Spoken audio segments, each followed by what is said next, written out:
The left is over. There is no longer a left-wing majority and no more left-wing politics in Germany. So said the next German Chancellor, Friedrich Merz, on Saturday, ahead of yesterday's German elections. But today's Monday, and he's likely to do a deal to form a government with the centre-left, in the form of the SDP, despite them scoring the worst result since World War II. Anything to keep out the far right, right?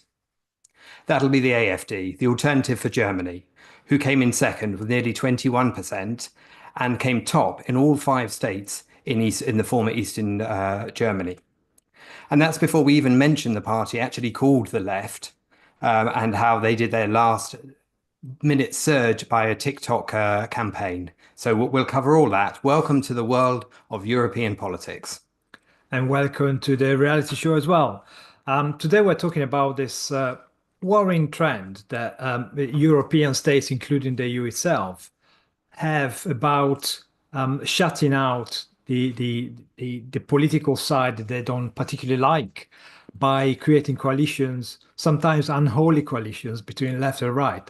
I mean, Germany has done this before with Angela Merkel a couple of times in 2017 and 2013, 14, whatever it was.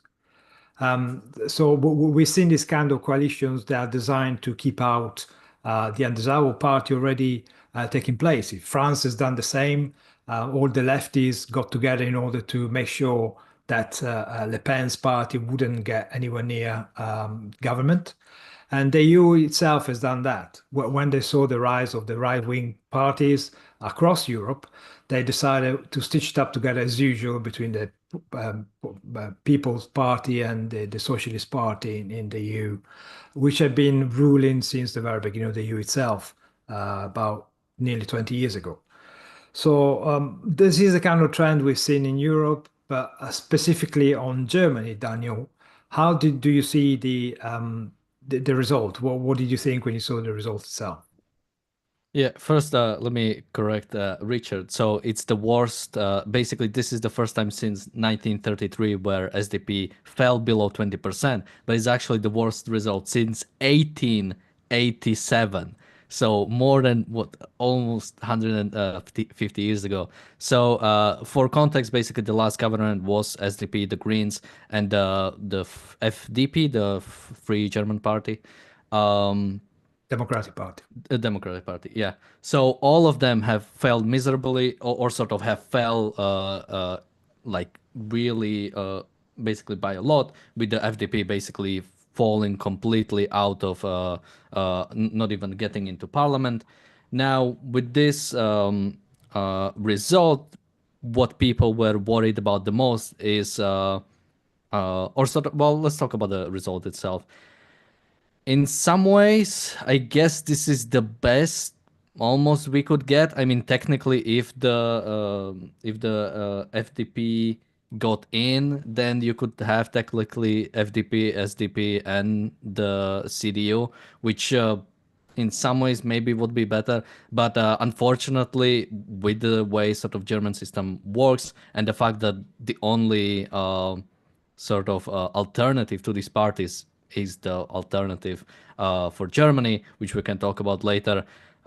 It really does seem, also when you check sort of what the people themselves wanted, it looks like this coalition, this sort of grand coalition, with, as you mentioned, Germany does often, as well as EU does often, was something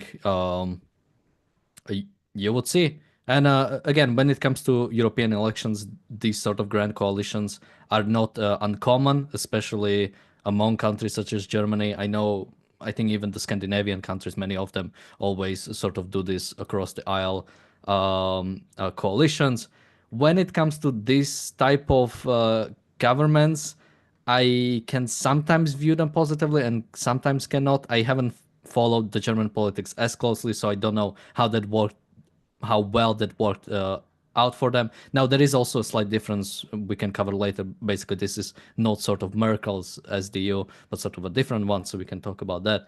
But basically, one advantage, I'll compare it to my own country of Slovakia, because what we usually see here is one side of the like people get into power, and then the other side. So what you have is like with every single thing changes every single election because everything has to be rolled back from what they did, and we need to implement our own changes. And then there is a new government, so we need to repeal everything they've done and sort of put our own things. And that's the sort of thing you see in America also. With these grand coalitions, there is some potential for more stability and more sort of cohesive plan for the future, which can be both bad and good. Basically, if good things get implemented, they have a chance to actually stay in place, such as maybe I think something Germany has is the debt break, which I think is important when it comes to sort of basically budget, not overspending like crazy. But then when it comes to like phasing out nuclear, once that was viewed as like this is what we're gonna do, there is basically no stopping it, and this is really what we're gonna do. So overall, it's pretty much gonna be more of the same, and we can talk about the future, what I think we'll have to see. But overall, I guess it's as good as you could expect. I mean, I don't know. I cannot see any better result, and that is in a sort of, in some ways, worrying. Yeah, no, absolutely. That's a good place to start. There's so much to talk about here, and it's difficult to know where to start. But let's just kick off with a few extra facts just to get the groundwork in. It was an 83% turnout, which is like the highest turnout since reunification. So people are definitely engaged in this election. It's not an apathy election for sure. And a lot of that is clearly motivated by there being lots of parties that people loathe rather than necessarily parties that people love. And therefore, perhaps they're trying to suppress some of the vote for the others in turning out to vote. I think that's probably true. I think the key elements that I've seen in terms of the campaign issues are on immigration and on energy. And the cost of living as well, and of course some of it related to the Ukraine war support, but less. But that's a smaller portion motivating many voters when it actually came to it. And of course, we've had all of the effect of the US on those final days of their campaign as well, and we can certainly discuss that.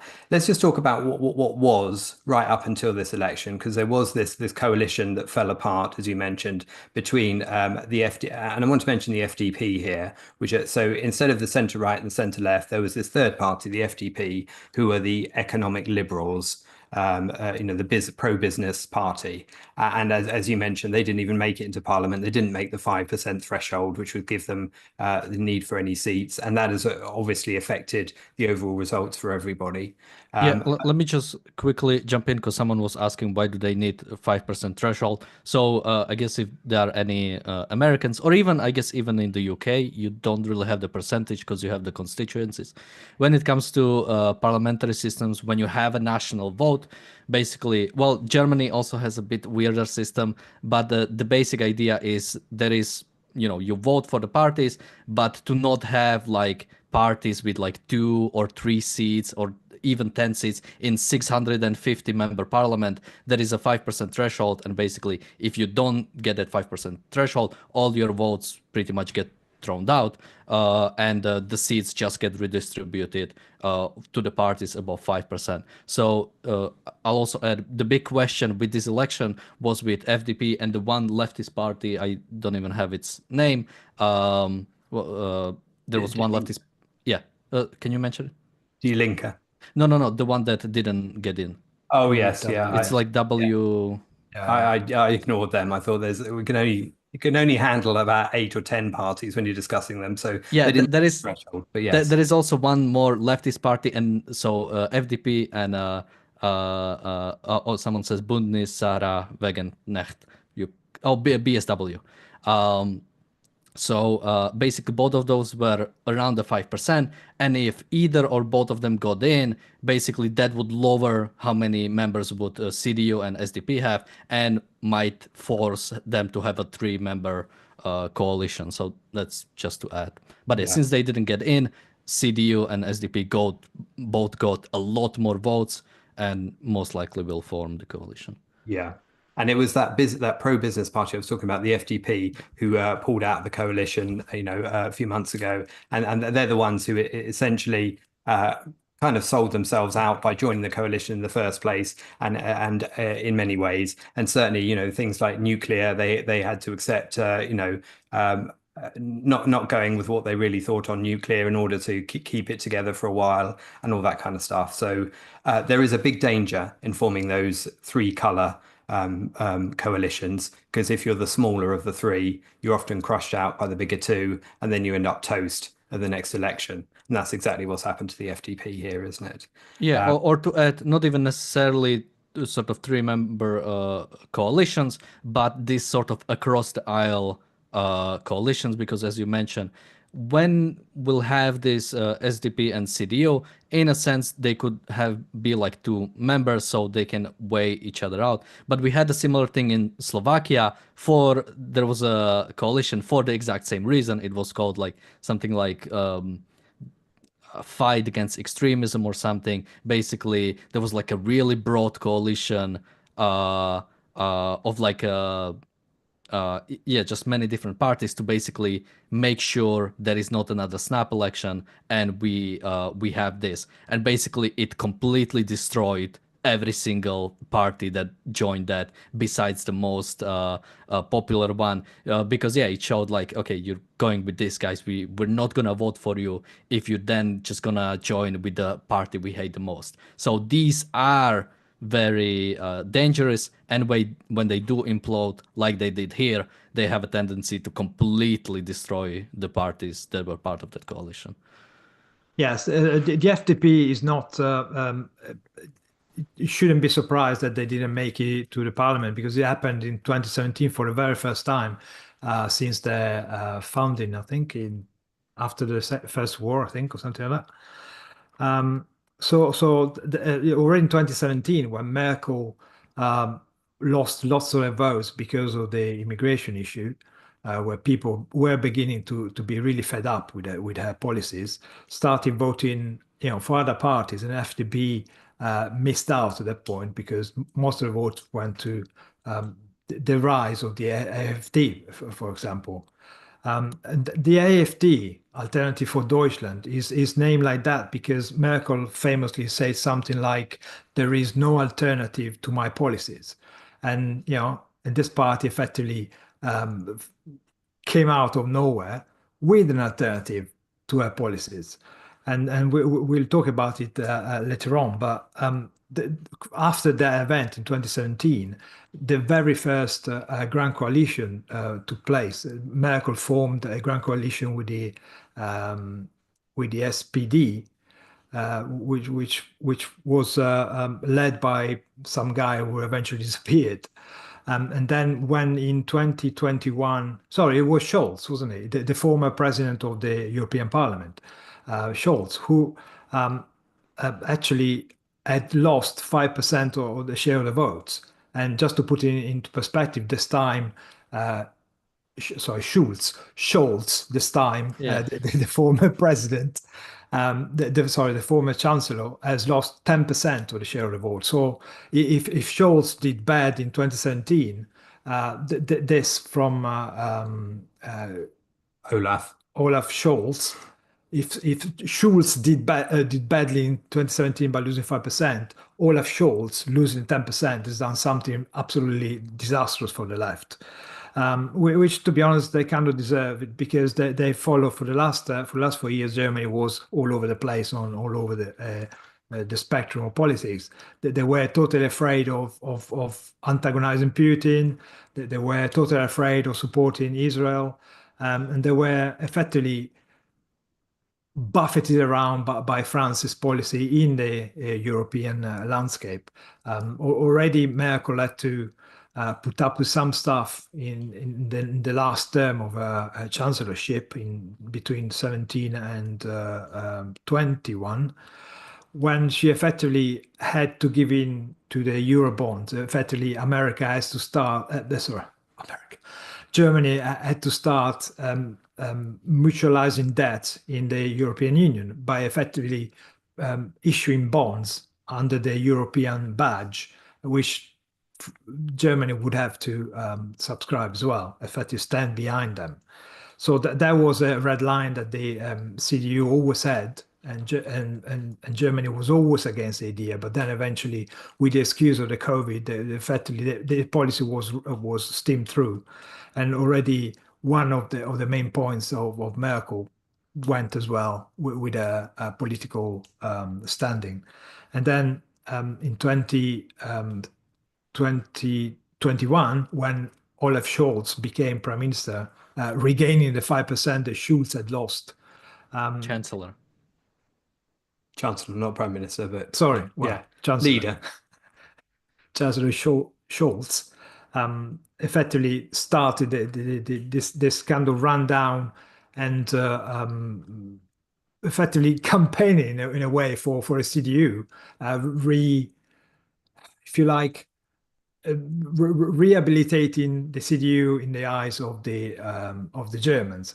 Of course, you mentioned earlier on that the CDU is not the same as Angela Merkel. Well, yeah, it looks like, but I would want to wait and see what happens here because we hear this politician talking a few times, and to be honest, to me right now it doesn't seem much of a difference. But it does look like, to keep things simple for a second, it does look like you're going to see a centre-right and centre-left coalition, the GroKo, as it's called, the grand coalition between the two of them.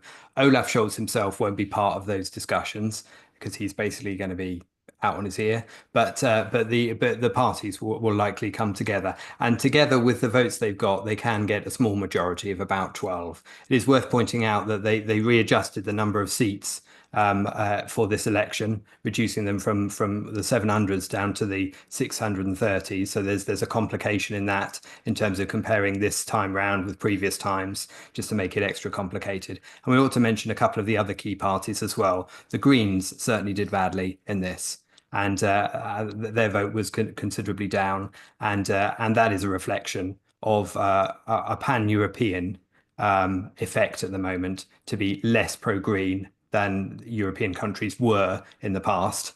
But of course, they still have some 11.6% of the vote there. So they still got some support. And we should mention this party called the Left, or Die Linke, which got nearly 9%. They were likely not even to make the 5% threshold, which the FDP didn't make up until the last few weeks of the campaign, except for a bunch of TikTok videos, which suddenly saw them surging in support among the younger end of the voting spectrum. So that's all you need to do is some videos, some short TikTok videos talking about economic redistribution, and your vote shoots up, it would seem. I mean, they were also talking about being completely open to all asylum seekers, which has been a particular bone of contention across a lot of the parties because of the many recent terrorist attacks in Germany. And when we talk about the left, I mean, this Linke Party is properly a bunch of old style Soviet communism. They are pro unionization, pro against capitalism. They're really hardcore lefties. So we're not talking about just lovey-dovey lefties, progressive. These are really hardcore old style Soviets. What was particularly weird about this election is that the left, until not long ago, the former Eastern Germany used to vote on the left quite a bit, and now they all switched to the AfD, or Alternative for Deutschland. That is quite weird because, for example, in one of the states in the former East Germany, Thuringia, which went to election, I think, last year, the government changed from the left to the AfD, which is an incredibly 180-degree turn, if you like, because the AfD is much more, well, much more to the right. People call it far right, but it's not necessarily true either. But anyway, they are diametrically opposed to the Linke. So it's quite interesting to see the former Soviet, the people who have lived, who have experience of living under the former Soviet Union, vote for a party which goes totally against what they were used to. And of course, these people have been traditionally pro-Russian. That they've got few sympathies in the East Germany towards Russia. They're much more understanding about Russia itself. And of course, because they've been living under Soviet rule effectively, they're used to this kind of welfare state on steroids, and that kind of seem on paper to jar with the more pro liberalist policies that the AfD is pushing. And you mentioned in the picture that you did for this episode, Daniel, the thumbnail for it, you put the word statism in the course of that. And when we're talking about left and right and the whole political spectrum, largely we're talking all under the umbrella of statism at different levels, aren't we? I mean, how do you interpret this when you really try and look at the ragbag of different policies and whether people call themselves left, centre right, green, whatever? Yeah, well, I was trying to come up. I think there needs to be a concept that sort of again unites when we talk about the left. Now, I mean the Linke, the actual party, the left, the Greens, and AfD. Because again, whenever someone says AfD is far right, it's like I understand what they are getting at, but it's really hard, especially far right usually unites very weird people. Like again, someone mentioned in the chat, like Ben Gvir, uh, Millet, and AFD are all technically far right, and it's like, well, they have very little in common. They uniting all of them together, bunching all of them together, it really is. It's not right. It doesn't feel like that. Doesn't tell you anything about the party. So even when they say FD is far right, it's like, okay, well, maybe, yeah, they have some sort of things that unites them with that, but some then don't. So I was trying to come up with something. Calling them extremist or radical doesn't really fit because we are radical and extremist, and I wouldn't necessarily put us as radical and extremist in the same way. I call them on the thumbnail, I'll call them statists, but again, it's not like CDU or SDP are some sort of free marketers or, I mean, they might be less statist in some examples, but that's not really fundamental. Authoritarian, maybe that sort of unites them a bit better. But I think the closest thing I found is anti-establishment statist. I think is the closest thing that sort of unites parties like AFD, like Die Linke, because usually it's not. There is very little ideology that sort of separates them from the main sort of parties. It's usually the fact they just don't like the main parties and would like to do their own thing. Now, can you remind me of the question? Because I went on my. Well, no, I mean, yeah, I think you covered it because we're talking about the what to call these various political spectrums under the umbrella of statism. Yeah, I think. I think it's sort of this idea of anti-establishment, especially with AfD, Alternative for Deutschland. I think that perfectly sort of talks about what they are. It still doesn't give you the essential of what they stand for. And now even when it comes to I've been trying I mean I've been trying to follow AfD for some time. It's really hard to anytime guess. Whenever you have these parties that have never governed and always have been in opposition and always have just stood as like the opposition, it's always hard to say what they exactly stand for before they actually get into government. So in some ways, I almost would wish for CDU AFD coalition, which it's not gonna happen. But in some ways, whenever these anti-establishment parties, the wrong parts of them, whenever they do actually get into power, they really suck because they don't really have the correct solutions to anything. They just sometimes they can point out the problem and have, and that's I think why many people vote for them is because usually they are like, well, they are at least willing to say that something is wrong. But with these sort of parties, and I've seen my own chat in Slovakia, whenever they get into power, they implode pretty fastly. So oftentimes the fastest way to get rid of parties like this is to actually, yeah, you do it and you see how you can do it, because you know there is no magical solution for the sort of problems Germany has. There is a proper principled solution, but no one offers it.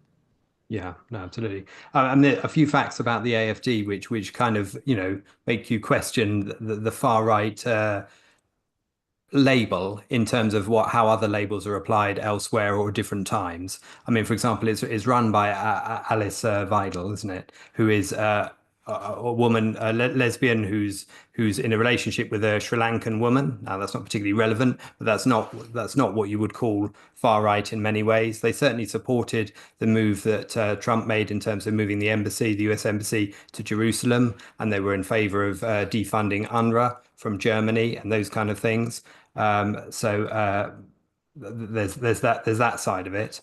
I think the anti-immigration side of it is obviously a key lens through which many of these parties have formed their identity, or at least emphasize their policies. And there's been some considerable furore in Germany over the fact that in recent months, Merz tried to put a law through, an anti-immigration law, with the help of the AfD in the German parliament. And the fact that he was even dealing with the AfD was something that brought Merkel out of her retirement to criticize him. But of course, Merz has got even though he's the same party, essentially, he's got a bit of a history with Merkel anyway, because they were both sort of rivals for the leadership of that centre-right party. And he stepped away from politics for 12 years when Merkel became leader, and only came back into politics after being 12 years away as a lawyer. Came back in 2021 when Merkel resigned, so that he could then, capture the leadership of the party and take it in a slightly different direction. So he's certainly been much more, over a longer period of time, much more firm on having an identity for people in Germany in terms of what he called it. I've got a quote here, that the dominant guiding culture should be the German culture. And so he's talking about the fact that about integration being a necessary element of immigration. One of the aspects that has got Germany in some trouble with the million plus uh, numbers that they've had come in from all different parts of the world, and of course all of the many cases in recent months, including during the election campaign, of different asylum seekers having their driving cars, stabbing people, killing people in different settings, when they should have been deported, and sometimes the authorities had not deported them despite several court hearings and etc.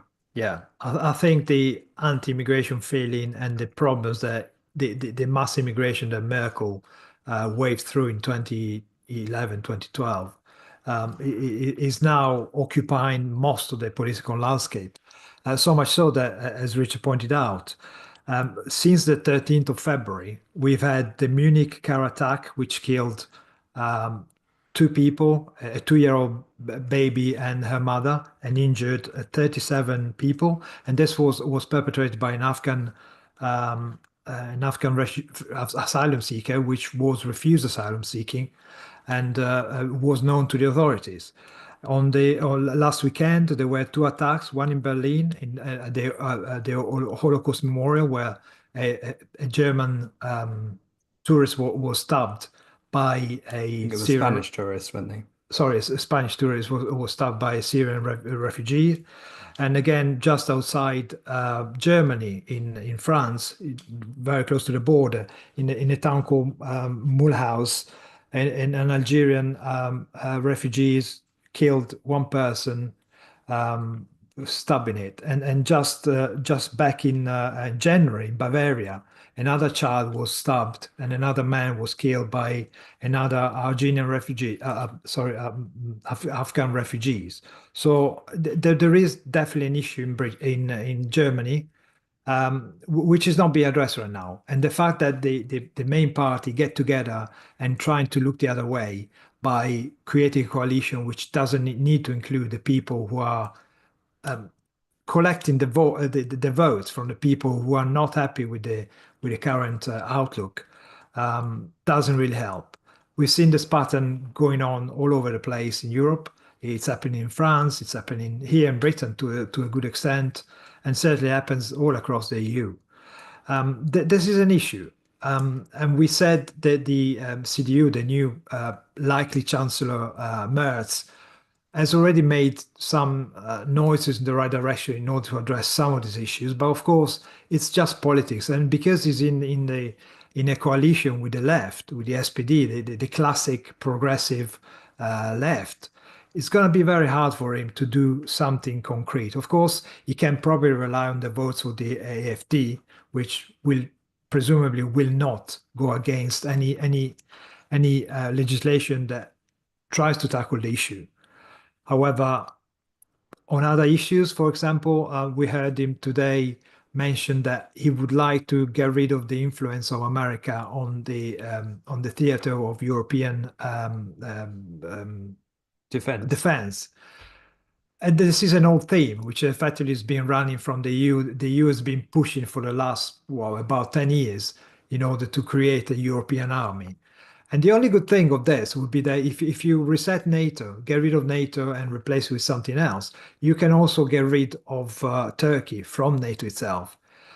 Problem is that then NATO and especially American troops are a big contingent present in Germany so far. They've been providing support and protection for the West since the end of the Second War. So I don't know whether the European country at this point in time, where they falter in economically and politically, they can actually get together and create something that can stand up to Russia. And I think it's worth just mentioning, just off the back of that really quickly, that the forming of a European army, or the desire to form a European army, which also comes strongly from France as well, is often less about defense and less about an actual army, or it's about the unity of Europe and a way of making it even more of a country. One country, if it had its army, is like a missing link in the list of things that what you need to have in order to be a coherent country. So France has certainly always been pushing towards that for some time, and every time that countries are in trouble, they often want more Europe as their answer. And this is one way, perhaps, of pushing towards it. He has said that he wants this is Merz I'm talking about, step by step to achieve independence from the United States. Now, whether that's purely a reaction to Trump or whether that's a desire for in longer term to see a distinction between the US is, open to debate. And of course, this kind of remind us of the speech that J.D. Vance did at the Munich Security Conference, just a few hours after the attack in Munich itself. And at that point, he actually, probably the only good thing he said in that speech was about the fact that Europe is trying not to address the issues that come from its electorate. And he's right on this one. I mean, there's no denying that the issues are being discussed by most people and ignored by the politicians. Europe is one of those weird places where the democratic rule of the mob is actually replaced by the rule of the elite, politicians' elite. And there is a massive intertwining between local national politicians and European politicians. Often, for example, the current president of Poland used to be one of the presidents of the EU, and the former, as I mentioned, SPD leader in Germany was the president of the European Parliament. There's so much enmeshment between Europe and the working on the national members that doesn't really leave much room for democracy as we would like it to have. And of course, Richard was pointing out the European desire to create the army. And as I said, if it ends up getting rid of Turkey from the defense scene in Europe, that could only be good. But it's always the EU trying to expand and get more powers, really. And also to tell Trump, no, we won't raise our percentage that we give of our GDP to fund NATO. So it's a way of refusing to do that. So while still liking NATO in the interim, so it's having your cake and eating it in Yeah. many ways. Your thoughts, Daniel? Well, it's gonna be much more expensive when we kick out United States. I mean, That's efficient. yeah. I mean, you guys know I'm a big fan of federalization of Europe. I think most of these countries are shitty and have no reason even being independent. But generally, I dislike the current system of the European Union. I still have no idea how exactly the parliament works. I still have and I have no idea why the fuck, sorry, why the hell are we like electing like our local parties to like European Parliament when they go into like different organizations. Anyway, I think if Europe ever wants to do something, there should be like actual European parties. Also, European Union really sucks when it comes to marketing. Like I never hear, like, like there is one politician I really hate in Slovakia, and one time I realized I haven't heard about him in like a year. Oh, because he's in the European Parliament. And we never hear from people in the European Parliament. It's like they go to another planet. It's just suddenly they disappear and no one ever hears about them. So generally, I think European Union sucks in the way it works now. But I think sort of more basically United States type of thing all across Europe, I think it would be beneficial. Most regional sort of desires of the fact that Spain has like four regional movements that want to have their own independence reminds me of like Ayn Rand's global balkanization. The fact that every single like piece of land is now special. But going into some different things. So first, as some people were saying that we really like unreasonable Ben Gvir, but do not never speak kindly of Viktor Orban. So first of all, we are never really positive on Ben Gvir, only in that he is one of the few people in the Israeli Knesset who is sort of recognizes the threat of the Palestinians. But I would never want him as like a prime minister unless it was specifically to fight a war, and even that I would be a bit afraid. When it comes to Viktor Orban, he is almost a dictator, absolute authoritarian who took control of state media, who basically is trying to block every single time we try to send or help Ukraine or do something about Russia. They try to block us. They try to block Sweden's and Finland's entry into NATO. Like for me, Viktor Orban and Hungary at the current has no business being in pretty much NATO or even European Union for that matter. So you could say few things positive about Ben Gvir, and even that's problematic. I don't see anything positive about Viktor Orban. You guys wanna comment on that? Well, I mean, now and then he stumbles or something right, but that's just an accident, really. It is the kind of person that, not many principles. So, it's like a broken clock. It's correct twice a day, but I wouldn't really consider him a possible candidate for anything good, to be honest. But what's happening today? We're approaching was it the third year of Ukraine war? So lots of the leaders from the EU are now. Oh, wait, sorry. Actually, before you go, there was one more thing I wanted to mention. Again, yeah, the reaction for Europe to build its own army or something. And again, that is not needed. We have a NATO army. NATO is an insanely good project we've developed for decades, and sort of just abandoning it, I think is very misleading. And again, it is a reaction to president, but it's a reaction to wrong president. Trump is just the latest example of the fact that Europe and America are separated. This started with Obama. Obama pretty much went out and said, I'm not gonna deal with NATO. I'm just gonna do my own stuff. At that point, Europe should have realized we need to be more united as a sort of bloc rather than individual countries in NATO, and of course fulfill our own obligations towards NATO. But they are still not. Yeah, there is still no desire because again, it's a bunch of individual Because there is no Europe. It's just a bunch of individual countries trying to do their own thing. Imagine if every single state in the United States tried to do their own thing and there was no sort of united person at the top, wrong or bad, that had sort of a control over all of it. And as long as there is no such thing in Europe, there will never be sort of united front. It's always going to be a bunch of individual countries that are going to be slowly swallowed up by Russia. Yeah, well, yeah, where to start on this one, really. That's why, in a way, Trump was right in telling the NATO allies in Europe, stump up, cough up what you're supposed by treaty in order to fund the NATO. It's unfair that the United States had to pay for a fair share because everybody agreed to pay at least 2.5% of the GDP on military spending in order to bolster NATO, and they didn't do it, especially France. France is one of the states that, for some reason, always gets away with this kind of avoiding paying up for what it should pay for and take advantage of the benefits that whatever they haven't paid for provides. And that's a feature of how France and Germany really work within the EU. Every time there is an important summit or something, they stitch up the result of it together in order to favor each other, usually France itself anyway.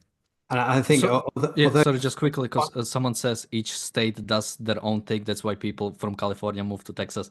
I mean, when it comes to like global scale, it's not like Texas is sending like its army to fight on the Russian front, and California is sending its army to fight on Ukrainian front. There is united policy at the top. But yeah, each individual state can still do its own thing, but there is a certain understanding at the top level. Sorry. I just wanted to add that it's easy to get lost into the thinking that it depends on who's in the White House as to why the EU is reacting like it does. I think there's a lot more deeper to it than that. A lot of what the EU does is got a chip on its shoulder that it isn't as successful as America. It wants to be America without being pro-capitalism. It wants to be as successful as America and have the kind of the equivalent of the 50 states within the member states of the EU without being pro freedom, pro markets in the same way. And so it wants the prestige without being willing to implement the cause that would produce the effect of a successful set of countries or member states, if you wanted to call them that. Yeah, as I've been said, until I became, I turned blue on the face during the Brexit debate. Europe, main Europe, doesn't get freedom. They do not understand that freedom comes from leaving individual alone, where the state should be wound up and made to perform the essential function, which is protecting individual rights. Europe, it doesn't work like that. Europe is effectively, they have states which are supposed to be served by the individuals. They do not understand that the basis of freedom is the individual, is not the state giving certain rights to their citizens. And that's why Britain always sat very, very uncomfortably in the EU. First of all, the EU was formed about 20 years ago. There wasn't a EU that Britain joined in the first place. When people talk, oh, Britain joined the EU in the 70s, no, they didn't. There wasn't a EU. Britain joined just a trade agreement with European countries in the first place. But as I was saying earlier on, now today, most of the EU leaders, I think somebody else from NATO, probably Canada, have all gone to Ukraine just to affirm their support to Zelensky, partially to flick a finger to Trump, and partially because they are probably worried, seriously worried, that any reconstruction contracts and stuff might go to the United States instead of France. So they are probably trying to start I don't believe for a second that they're there because they really care about Ukraine, because Europe doesn't really care about Ukraine, despite the few billions that have been thrown on the other side of the fence. Why? Because Europe is still dealing with Russia. BMW is still selling cars to Russia. The EU, especially Germany and Italy, I think they're still importing lots of gas from Russia. They've been importing massive amounts of Russia during the conflict with Ukraine. Massive amount of billions given to Putin. At the same time, while crying foul, oh my God, poor Ukraine, we should help them. Well, if you want to help Ukraine, do the right thing and stick by Ukraine rather than, pretending to care about Ukraine, then on the back door give billions to Putin. Yeah, and quickly, also Slovakia. We were so good that we actually went in and renegotiated so we can still get some gas. We're not gonna get it through the Ukrainian pipeline because, Ukraine, of course, is not gonna let more of it go so Russia can make money. Of course, Nord Stream is still unfunctional. It's still not working, right?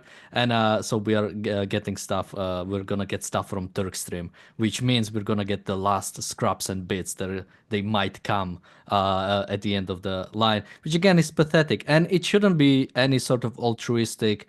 We stand behind Ukraine, so we're gonna hurt our economies and stop trading with Russia. This is about survival. Like if Ukraine falls and if United States are not gonna care about Europe, Russia is gonna gobble up all of Europe. Like we are not gonna stand up.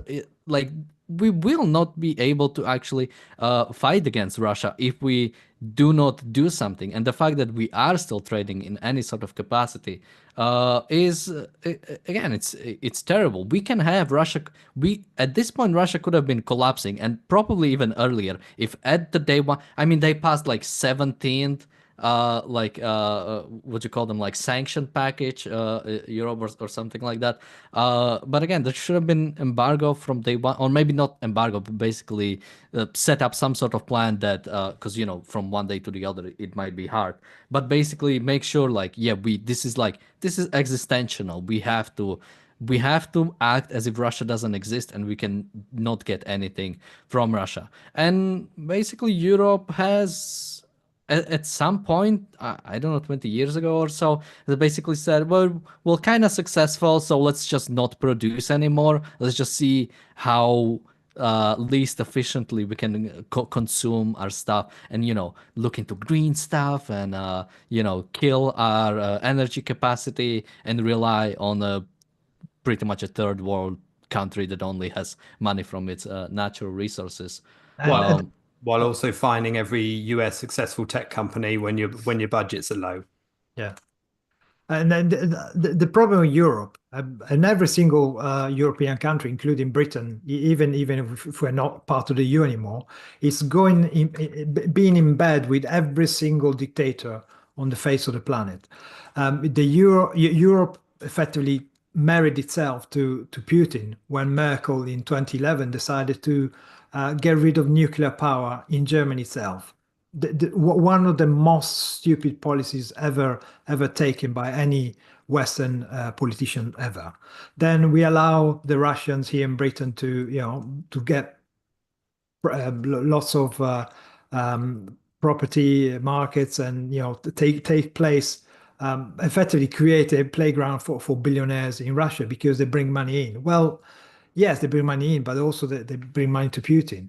And then France and the rest of Europe, now that they're trying to be seen as decoupling from Russia, are going in bed with Qatar in order to get the gas.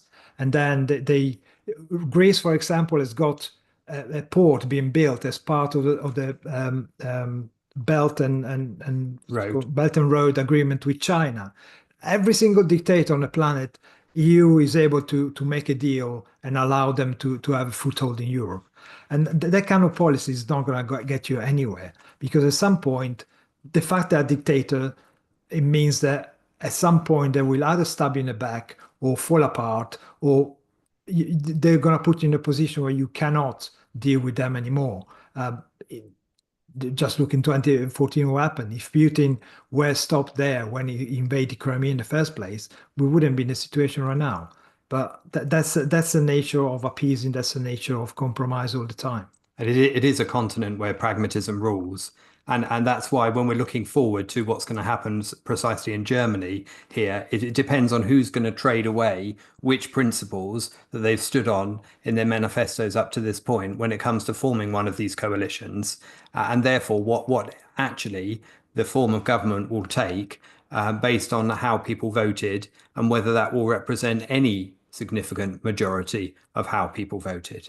And that remains to be seen because one thing that's definitely clear with pretty much all German elections is that rarely do they actually produce surprises on election day.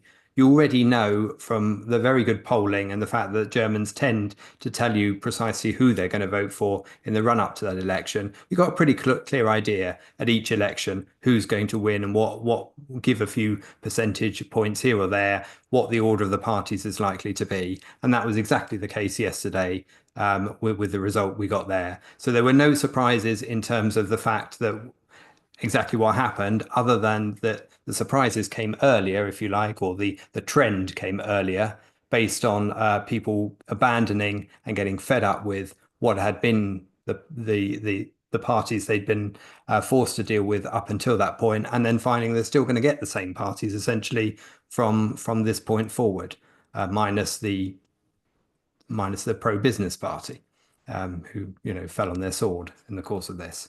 So it's it's hard to cheer, isn't it? To be honest. But it comes down to principles every time, doesn't it? It comes down to principles. It comes down to philosophy. It's what do you think and why, and do you really stand on a platform that you believe in?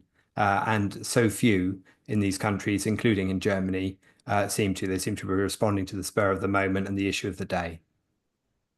Uh, We have a super chat I should have read some time ago. Sorry for that. We have a super chat from Jonathan first. Thank you so much. And a super chat from Christian. Thank you so much. He says, I believe he lives in Germany. He says, I am very disappointed with the election result yesterday. I wanted FDP in the CDU Merz with a far higher percentage. The AfD is just helping red green. Germany is so done. Yeah, I think it's in many ways it is a very disappointing example. The fact how far the FDP or how many votes did it get. I want to say a few things on that since we are running out of time a bit later.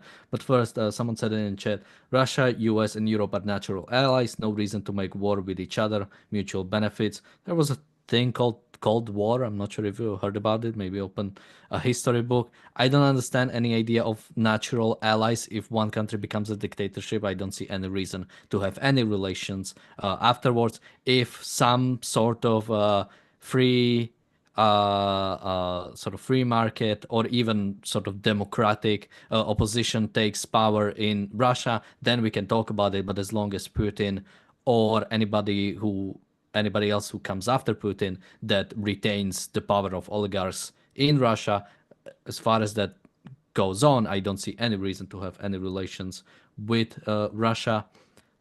Someone asked, do we know yet who blew up the pipeline? I think Nord Stream. Just wondering. I've heard so many lies on that is.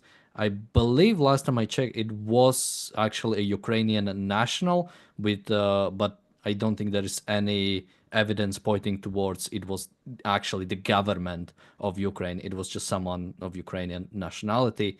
Do you? I think the valid question is who agreed to do the pipeline in the first place? Because what did you expect from that pipeline? And that's why Trump opposed it. And the first thing that Biden did when he came into power was allow Germany to get on with creating another pipeline with Russia. I mean, how short-sighted was that? Christian says, I miss your thank you. If I didn't say thank you, I'm sorry. Thank you, Christian, for your super chat. It's good to get German perspective. Now, I want to comment. Someone said we should restore back the sort of earlier European Union or the sort of free trade zone. The fact is, there is no constellation or no organization that will suddenly like save European nations. I always talk about federalization just because I hate singular nationalities and I don't like the sort of having this sort of regionalism, and I would prefer some sort of more some sort of bigger entity, but that would have, let's say, United States principles of or federation. But again, that is also not some magical solution. The fact is that there are no principles. There is no sense of life, or there is no desire for liberty, for freedom, for individual rights. At the very least, on the level that is in the United States, and as long that that is not happening, there is no solution. So we turn off our nuclear facilities. We trade with dictatorships. We control the hell out of our own businessmen. Uh, again, there is no magical solution.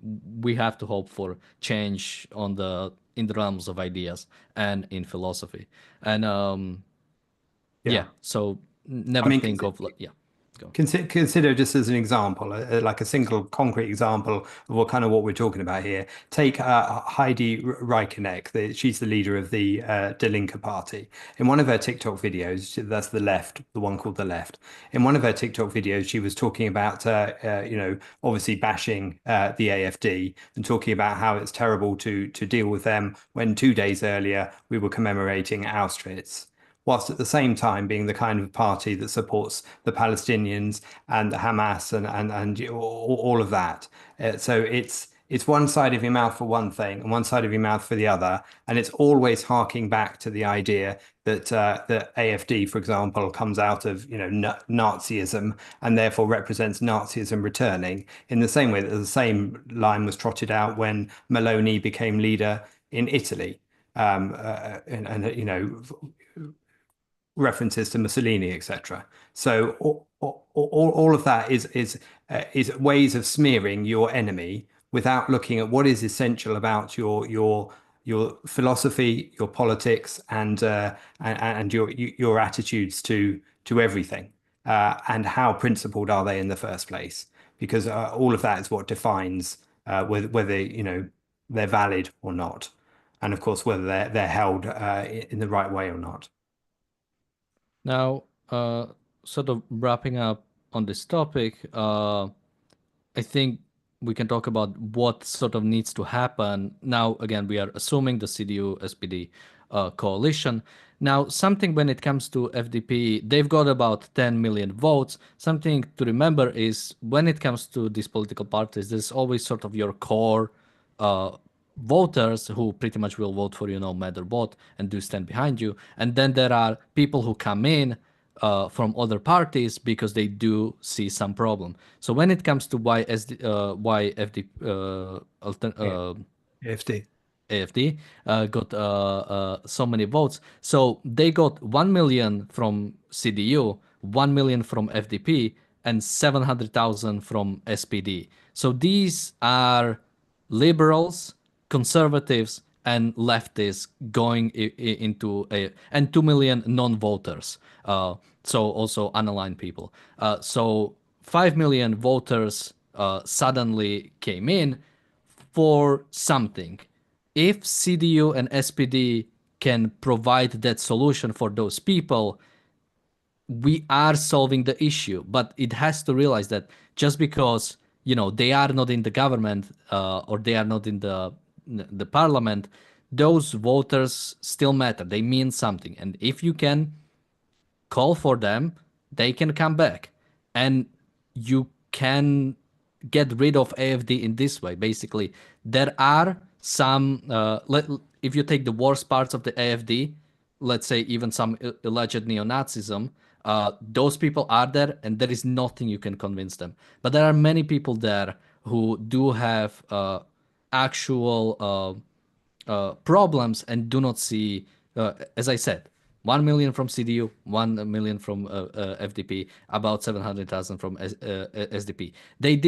Those people are not suddenly neo-Nazis. They have a problem, and if you can provide them a solution, you'll get them back. And maybe, this will be, maybe CDU can rule alone in the next election if it goes well. But if they don't provide it, or even worse, if this coalition falls apart, AFD will win the next election.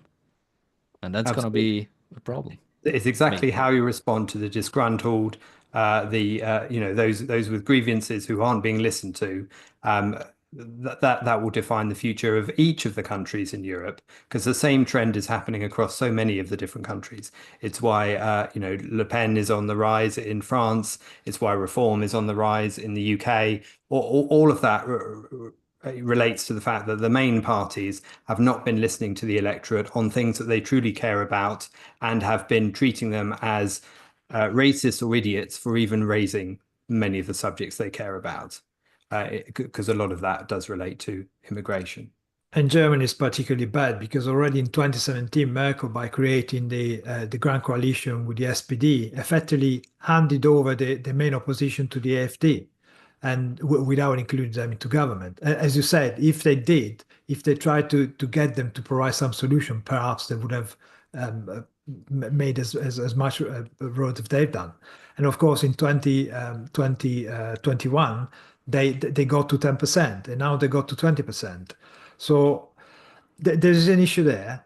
And I do not believe that a coalition between CDU and SPD, the same old stuff that we've seen for the last, was it 10 years, can actually achieve a solution. Because to achieve a solution, you need to have a principle. And principles are, you know, hen teeth, really, in Europe. They it's pragmatism rules. I don't believe for a second. As you see, the only good thing that the EU had, which was the open borders, the free trade, it's the first thing to fall when the going get tough, because they do not really believe in it. It was just something that it would be nice to have, but nobody in Europe really believe in free trade and freedom of movement. So. Oh well, given that we're not going to solve this one now, Daniel, any closing remarks and where people can find more about you? Well, I'll just say one thing about why they won't be able to find a solution is I think there is a certain amount. I do not necessarily like the idea of elitism because I think it's sort of a package deal. But there is sort of, especially when it comes to European Union, is sort of we know what is correct for you, and this bunch of racists are just voting in the way we do not like. Now, again, as I've said, with many countries there's a core, or with many parties there is a core. Much of a core of AfD is probably neo-Nazi and racist, but there are, again, if 10 million votes are neo-Nazis, you're screwed either way, so don't even worry about actually finding a solution. But there is many of reasonable people, or I'm not sure if reasonable, but sort of people who do have actual grievances, and you need to watch out for them. But the fact is, because of the anti-life philosophy that is sort of not only in the European Union, but sort of around the world, they do not actually have the solutions that do fit what is required for living, what is required for a government to do. And so you have this vicious cycle of these bunch of dumb people do not see the greater design we are trying to do and do not vote for us, while they are viewing the world in a sense platonically, and do not actually have a life affirming sort of plan for the country. And so that's a sort of vicious cycle. We might be looking in the next 20 years or so, every country will implode in European Union, and then we'll see, I guess. Or maybe we'll get our own Millet, if he maybe better kind, but we'll see. Yeah, well, Or would be Thatcher, nice. I guess. Would be nice if we became the 52nd state, wouldn't we? But Yeah, but whatever happens, and whichever country, we'll of course report on it on this channel and keep everyone up to date as much as we can, because it is a complex business. There are lots of names to these parties. It's difficult to get a grip on it quickly and get it across. But hopefully, we've managed to do that today. So thank you very much, everybody, for listening. Thank you for our super chats from the super chatters, and thank you, Daniel, as well, for joining us. And we'll be back again tomorrow with the Daily Objective and the reality show. So we'll see you then. Thank you. Goodbye. Bye bye.